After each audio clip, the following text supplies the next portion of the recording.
académico de número, presidente de la Academia Nacional de Medicina, doctor Alberto Medina, académico de número y presidente de la Academia Nacional de Ciencias, y el doctor José de la Cuande Tunge, académico de número y presidente de la Academia Nacional de Historia. Saludamos la presencia de los doctores Juan Pablo de la Puente, director ejecutivo del World Monument Fund, y el ingeniero Daniel Torrealba Tati. Para dar inicio y abrir la sesión, damos la palabra al doctor Max Hernández Camarero, secretario ejecutivo del Acuerdo Nacional.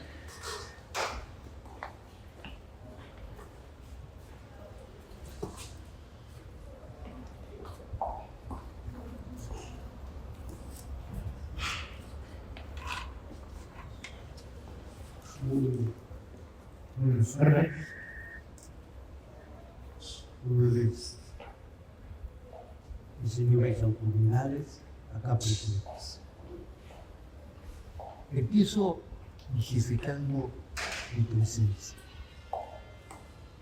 Yo soy apenas sido académico asociado de la Academia de Medicina, pero mi presencia acá se ve que en el Acuerdo Nacional acabamos de incorporar a Azcán en el texto consultivo del Acuerdo Nacional.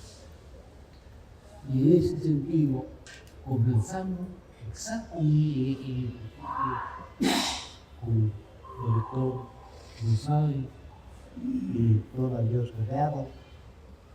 Pensamos que podría ser muy interesante utilizar este espacio tradicionalmente de las academias para hacer un homenaje a Inca Garcilaso. Yo soy un apasionado de la vida de Inca Garcilaso. Conozco más los entresijos de su vida que su obra. Y me voy a permitir decir unas cuantas palabras sobre la trascendencia del Inca Garcilaso de la Vega para nuestra historia, para nuestro presente, para nuestra identidad y para nuestro futuro.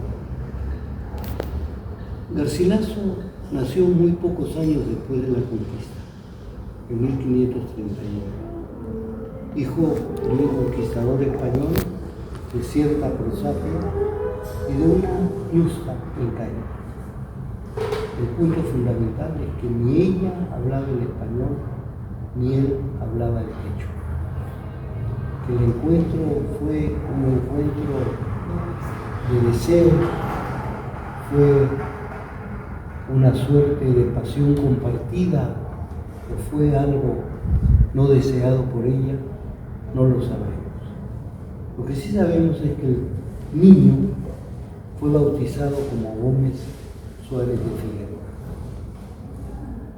Este hijo de dos padres que no podían hablar entre sí, vivió su infancia en el Cusco y a los 19 años zarpó para España por voluntad de su padre. Al despedirse, tuvo dos gestos importantísimos a mi manera de ver. Se despidió de las momias de sus antepasados incas y se despidió también de la tumba de Francisco Pizarro. Ya en España se presentó al Consejo de Indias, donde tuvo una seria decepción, por lo cual posiblemente decidió refugiarse en Montilla, una bella villa andaluza, en casa de un tío suyo. Allá en Montilla se decidió a varias cosas, pequeñas en apariencia, a criar caballos. Fue una aldea importante, pero siguió también una serie de inclinaciones, pero lo más importante fue que peleó en las Alpujarras, en la guerra contra los moriscos. Dicen, quienes dicen que lo vieron, que nunca le faltó coraje, pero que de cuando en cuando veía algún partidario de Alá, se detenía por un momento los miraba con cierta compasión y se persignaba y continuaba su camino. Garcilaso llega a ser capitán de las mesnadas del Marqués de Prieto. Pero mucho más importante que eso es que comienza a frecuentar a humanistas, a ingenios, a clérigos, y a los 50 años traduce un libro de un judío sefardí que había publicado en España, en Toscana, en ese momento el prototipo de la lengua italiana. Lo interesante es que el Inca Garcilaso, hijo de una pareja de padres incomunicados verbalmente, traduce unos diálogos de amor entre Filón y Sofía. Mi hipótesis, que no tiene otro sustento que una suerte de indagación o fantasía, si quieren, psicoanalítica, es que esa traducción no solo le sirvió de ensayo para empresas de mayor aliento, sino que esa traducción le sirvió para dotar retrospectivamente a sus padres del diálogo que no pudieron tener por desconocimiento cada uno de la lengua del otro. Me detengo en esto porque este filósofo hebreo, Yehudá Abarbanel, que firmaba como León Hebreo, y también otra hipótesis un poco psicoanalítica y aventurada, es que esa idea le sirvió al Inca para llamarse Garcilaso Inca. Pero fuera así o de otra manera, lo importante es que a sus 50 años pudo por primera vez fusionar sus dos identidades. Ya no fue más indio, ya no fue más español, fue la síntesis de dos mitades, o si hablara en los términos de algunos autores, creó esa tercera mitad que es el mestizaje, que va más allá de una mera fusión y adquiere sustento fundamental, y creo que es una metáfora para nuestro país. Con los diálogos también, en su estirpe neoplatónica, dotó a la conquista de ribetes menos violentos y trágicos, que no los negó, pero los trascendió. Creo que estar acá en la Casa de Osambela, cuyo nombre es Casa Inca Garcilaso de la Vega, tiene ese enorme valor para nosotros. Y estando acá presentes dos hijos de don José Agustín de la Puente, creo que la idea del mestizaje como gran proyecto unificador nacional cobra particular relieve. Muchas gracias.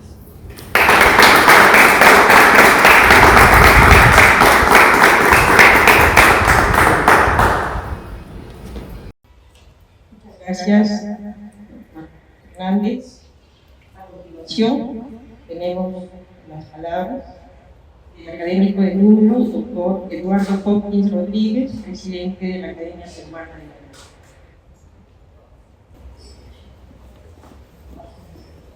Buenos días a todos. Consideramos que es muy significativo iniciemos nuestras actividades de la Casa Osambela. Hubo un homenaje a un historiador y a un escritor y a un humanista extraordinario como el Inca Garcilaso de la Vega. Voy a hablar brevemente sobre un aspecto importante en la obra de Inca Garcilaso y su visión americanista y humanista desde la perspectiva del mismo la Florida libre. El amplio territorio de la Florida, hoy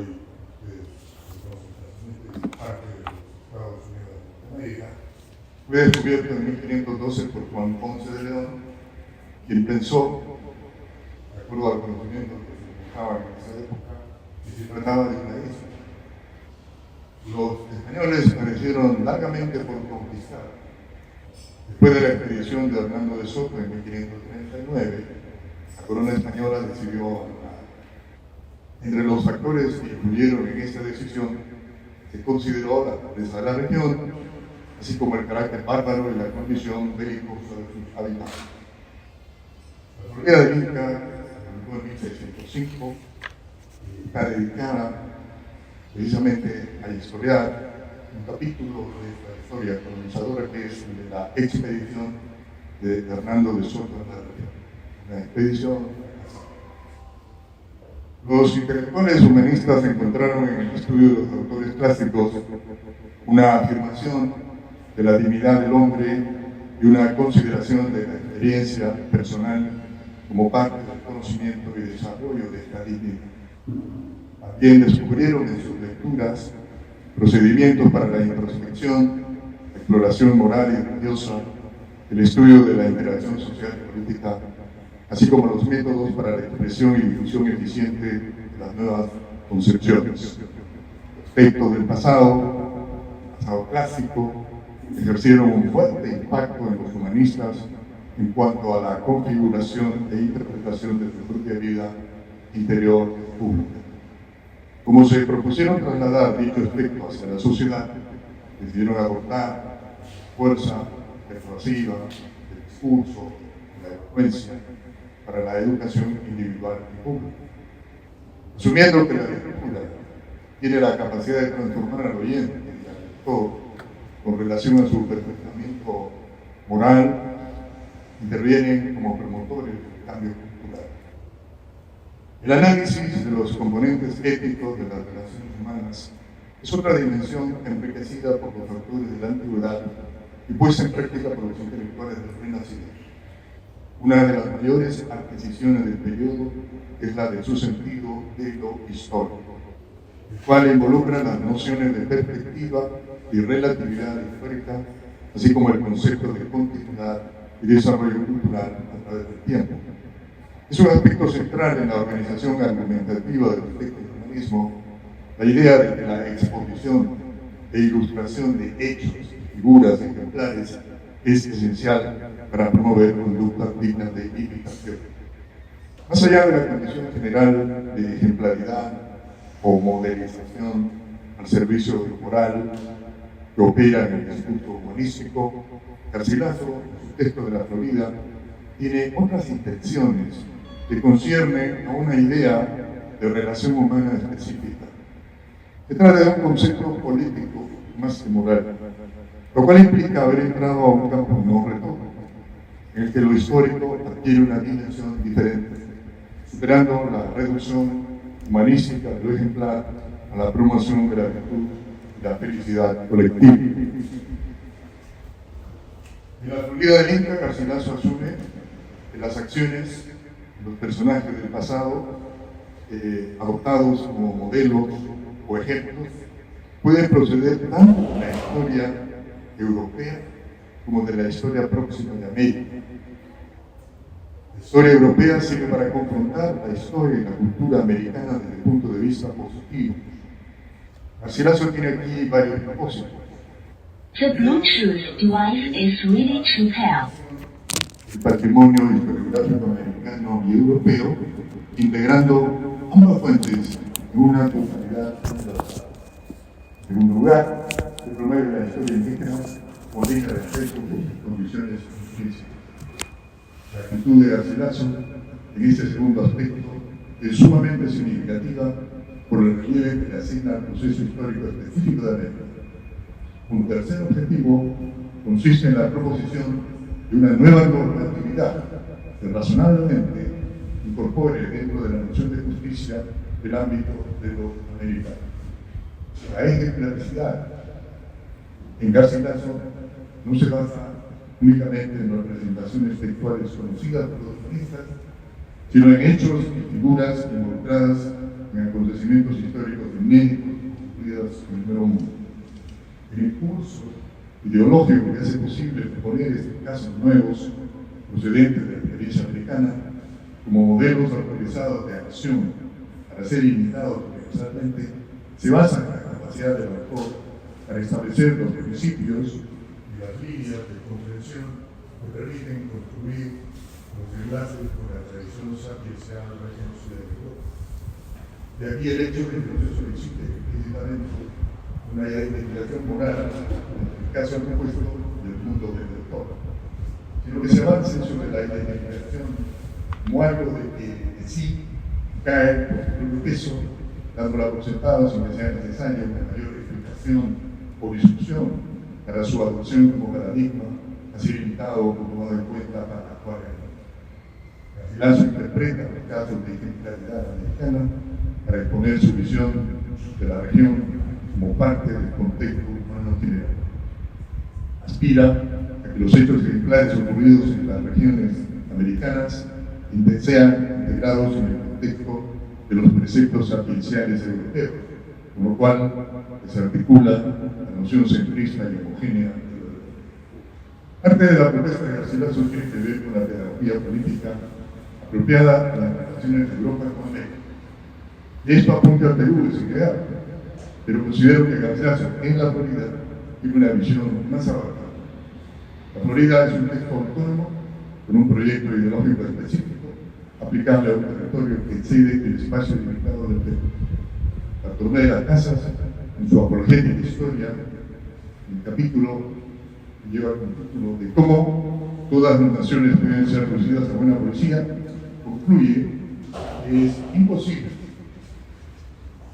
de toda imposibilidad, que una nación toda sea inhábil, de poco y verdadísimo juicio, de baja, de abocada razón, que no se sepa gobernar, y no pueda ser inducida, de atraída, de adoctrinada en cualquiera buena doctrina. Seguí la cita. En esta perspectiva, Garcilaso asume que la ética es universal y propone la integración de los valores culturales y de la historia de América en la historia universal. Sobre la base de la afirmación de la dignidad del hombre y de la unidad de los seres humanos, propone relaciones de respeto y justicia entre europeos y americanos. El Inca Garcilaso, al trasladar los valores universalistas del humanismo hacia los habitantes de América, plantea un compromiso a las únicas éticas de la cultura europea. Muchas gracias.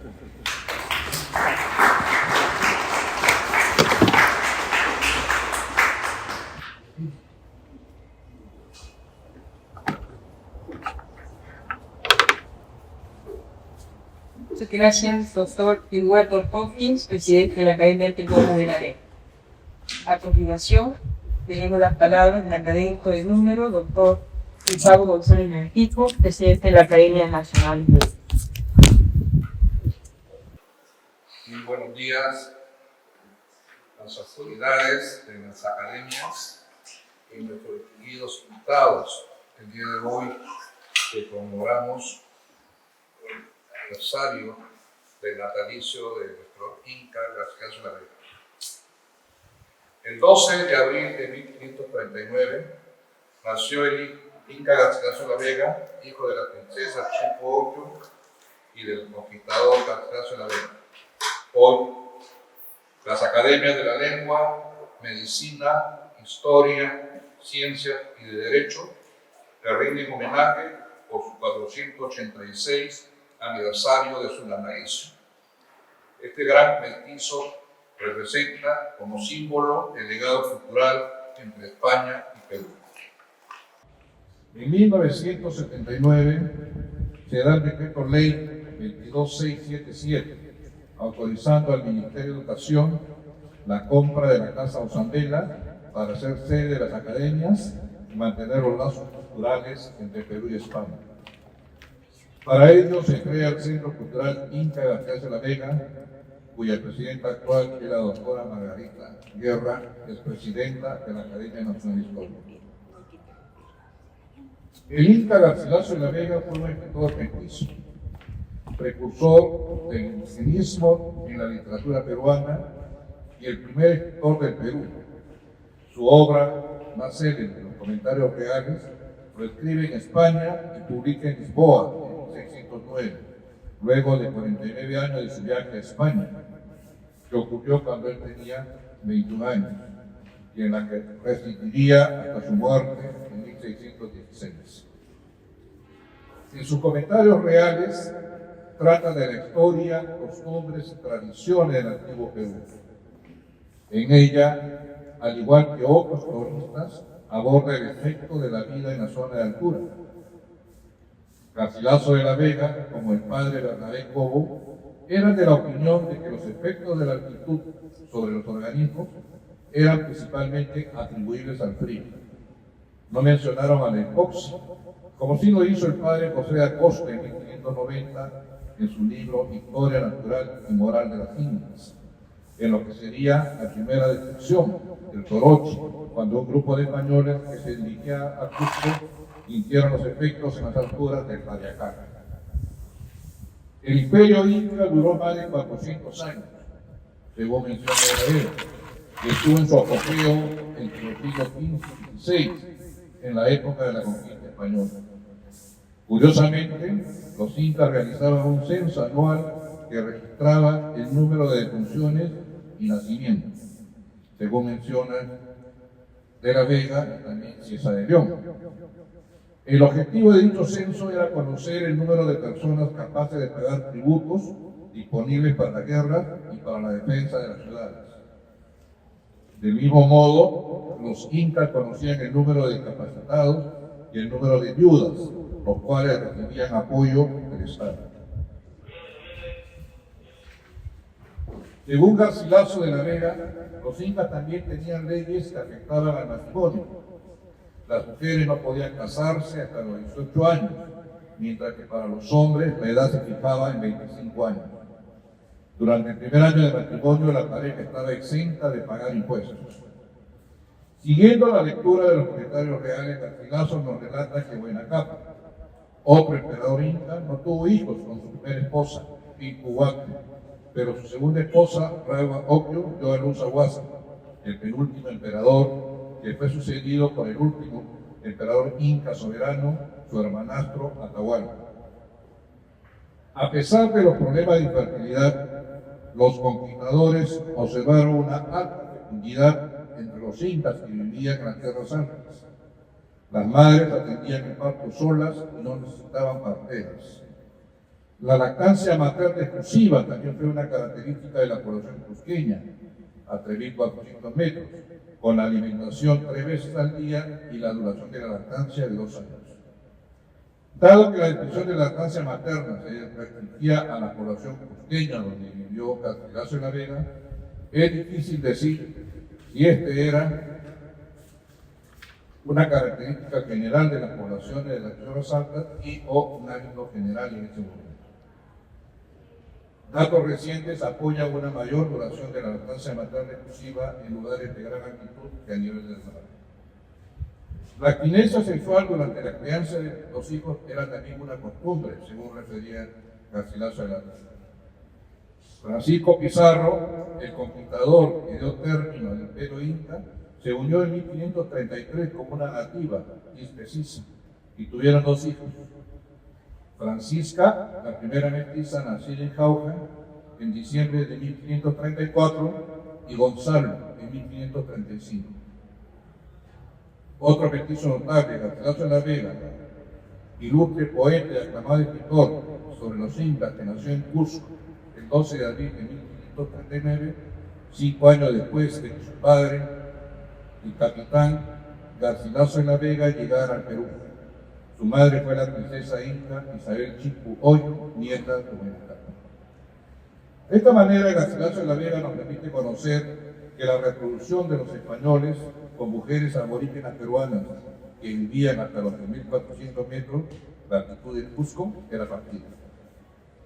Hoy conmemoramos su natalicio en esta magnificente casona, una del Centro Cultural Inca Garcilaso de la Vega, al cual pertenecen las academias hoy reunidas y en el cual tenemos como sede establecida por ley de la República de 1979. Como sede institucional, las academias que tenemos el honor de representar encarnan el valor del conocimiento y constituyen un símbolo de la cultura y del acervo del Perú. Entre estas se encuentra la Academia Peruana de la Lengua, fundada en 1888, la Academia Nacional de Medicina, en 1987, la Academia Nacional de Medicina en 1888, la Academia Nacional de la Historia en 1905, la Academia Nacional de Ciencias en 1938 y la Academia Peruana de Derecho en 1967. Las actividades de las academias fueron así mantenidas hasta el 30 de diciembre de 2020, año en el cual el Ministerio de Educación, mediante el oficio 43-2020 MINEDU SG OGA, ordenó su clausura total. Esto se dio tras el informe técnico de PROLIMA, que determinó un nivel de riesgo muy alto de colapso, basado en una inspección ocular y en el Reglamento Nacional de Edificaciones, inaplicable a un inmueble como la Casa de Osambela, que es patrimonio cultural de la nación. Dicha medida se dispuso a la culminación de los trabajos de rehabilitación y reforzamiento estructural. Sin embargo, el 21 de mayo de 2021, 5 meses después, el alcalde de Lima, señor Muñoz, se reúne con el ministro de Educación, el ministro de Cultura de entonces y el directivo de PROLIMA para hacer el traspaso de la Casa Osambela a PROLIMA, aduciendo que las academias prácticamente habían abandonado la casona. Esta casa, desde su origen, representa esta unión cultural entre España y Perú. Martín de Osambela, un comerciante navarro que llegó al Perú en 1771, que se estableció como un exitoso comerciante, compró este terreno, que en realidad era una fábrica del convento de Santo Domingo, y construyó en 1790 la casa que se llamaría desde entonces Casa Osambela. Posteriormente de su muerte, esta casa es obtenida judicialmente por la señora Mesa y finalmente pasa a la familia Oquendo. Hasta 1947 es adquirido por un banco. Y en 1979, a través de una ley, el Minedo es propietaria de esta casona que es asignada a las academias. Hoy, en esta maravilla arquitectónica e histórica, rendimos homenaje al más ilustre mestizo, fiel reflejo de la cultura peruana-hispana, el Inca Garcilaso Gabriel. Muchas gracias.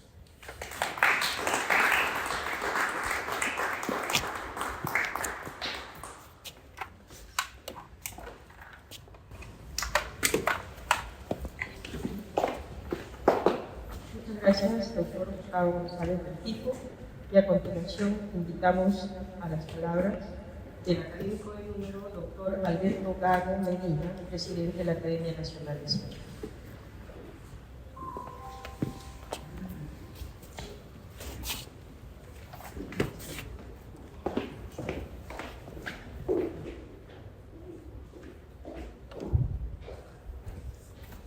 Bueno, buenos días a todas las autoridades aquí presentes y a todos nuestros distinguidos invitados.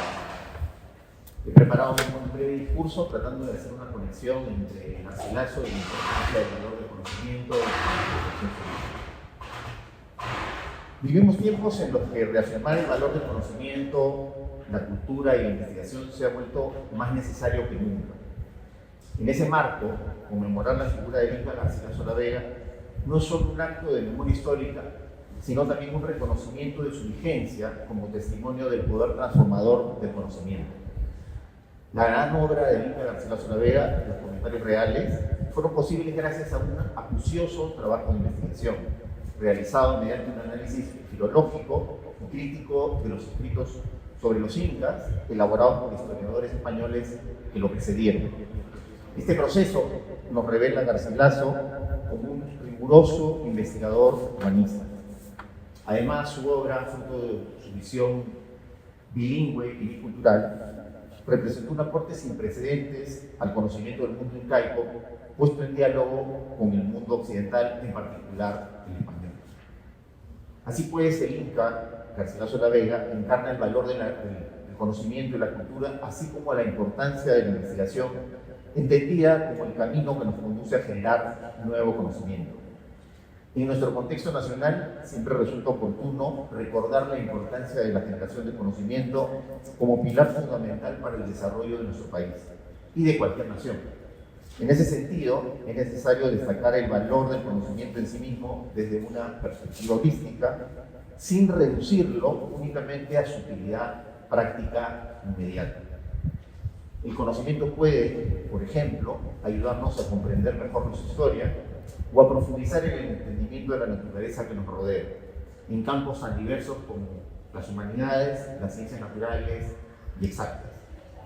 Este conocimiento, generado por la investigación científica básica o fundamental, suele constituir la base tanto para innovaciones futuras como para el desarrollo de un pensamiento crítico y libre, indispensable en toda sociedad democrática. Nuestra labor como academias es promover el valor del conocimiento, defender la libertad científica y, por supuesto, fomentar la investigación científica de excelencia en el país. Porque si lo vemos desde una perspectiva estructural, no existe país desarrollado sin universidades que produzcan en gran cantidad investigación de muy alto nivel.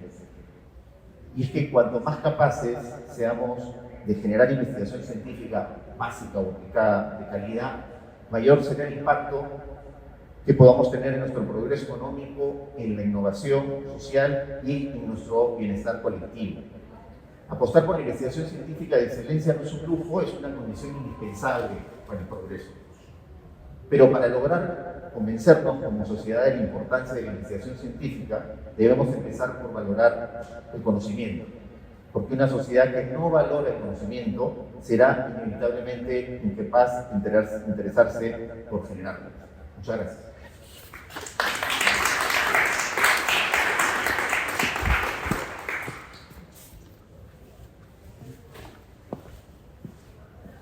Muchas gracias, doctor Alberto Gago, presidente de la Academia Nacional de Ciencias. A continuación, tenemos las palabras del académico de número, doctor José de la Puente Brunque, presidente de la Academia Nacional de Ciencias. Muy buenos días, estimados colegas, estimados amigos. Quiero empezar estas palabras diciendo que espero que sea un acto premonitorio el hecho de que mi primera participación en un acto público como recién elegido presidente de la Academia Nacional de la Historia sea en esta Casa Solariega de Martín de Ossambela. Es la sede de nuestras corporaciones. En la Academia Nacional de la Historia tenemos efectivamente una gran preocupación por recuperar plenamente el uso de esta casa para nuestros trabajos. Pero antes de eso quisiera también hacer algunas referencias adicionales a lo que significa la figura del Inca Garcilaso de la Vega unido a nuestras academias desde hace décadas, por el hecho además de que se le da este nombre al centro cultural que alberga nuestras corporaciones. Y un poco en la línea de lo que ha señalado el doctor Max Hernández, gran conocedor de la figura del Inca Garcilaso, que es una figura epónima, pero a la vez muy compleja. En efecto, él, de manera muy, digamos, muy clara, muy rotunda, dijo, ¿no?, que él se sentía mestizo y que se llamaba mestizo a boca llena, ¿no? Y me honro con ese nombre, algo así dice, ¿no? Bueno, pero claro, esa confesión del Inca Garcilaso es una confesión que es fruto de una vida realmente muy compleja, como lo ha estudiado el doctor Hernández y como lo ha estudiado también el doctor Aurelio Miro Quesada, antiguo presidente de la Academia Nacional de la Historia, y muchos otros autores. La vida de Inca Garcilaso fue una vida de desconciertos, fue una vida de frustraciones, fue una vida también de ilusiones, ¿no? Un poco como lo es la vida del Perú en su conjunto, ¿no? Porque él fue hijo, en efecto, de un conquistador, de un encomendero, pero que luego se rebela contra el rey y se adhiere a la rebelión de Gonzalo Pizarro. Por eso, cuando el Inca Garcilaso va a España a buscar mercedes en virtud de su herencia materna, pues esas mercedes le son negadas. Y es hijo de una princesa inca y vive su infancia y su adolescencia entre el hogar paterno español y la casa materna indígena, ¿no? Entonces, yo creo que el Inca Garcilaso, de alguna manera, tiene un curso vital que podríamos decir que es análogo al curso vital del Perú, ¿no?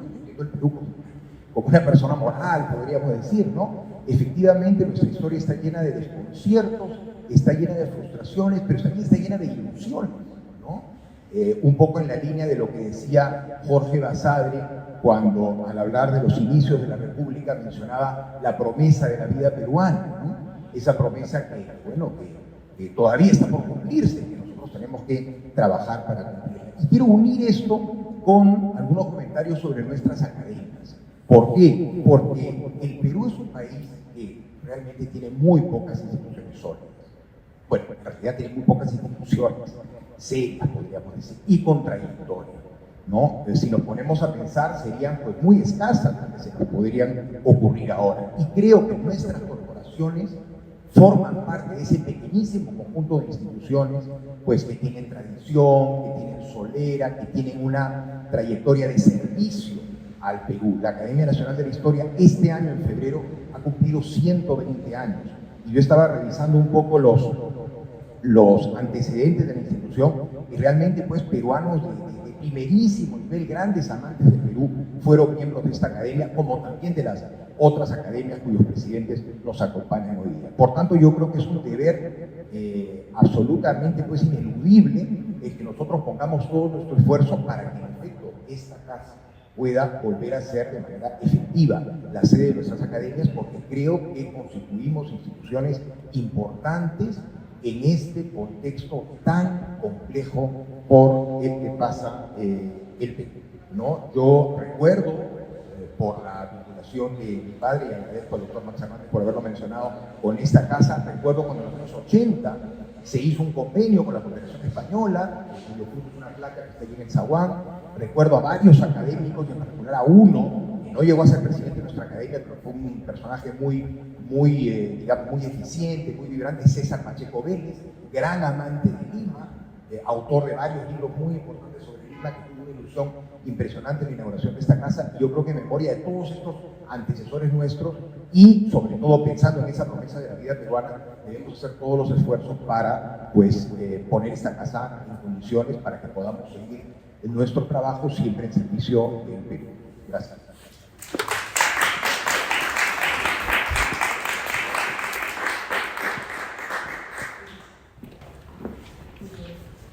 Quisiéramos remarcar en las últimas palabras que este sea quizás un acto premonitorio a través del cual tengamos un primer evento entre todas las academias, viendo que el Perú tiene un lugar, ¿no?, donde la ciencia, el conocimiento dedicado, inspirado en nuestra realidad tenga lugar.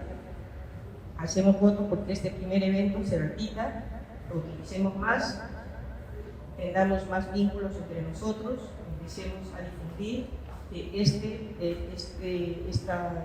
local y el uso de este local por las academias es legítimo y necesario.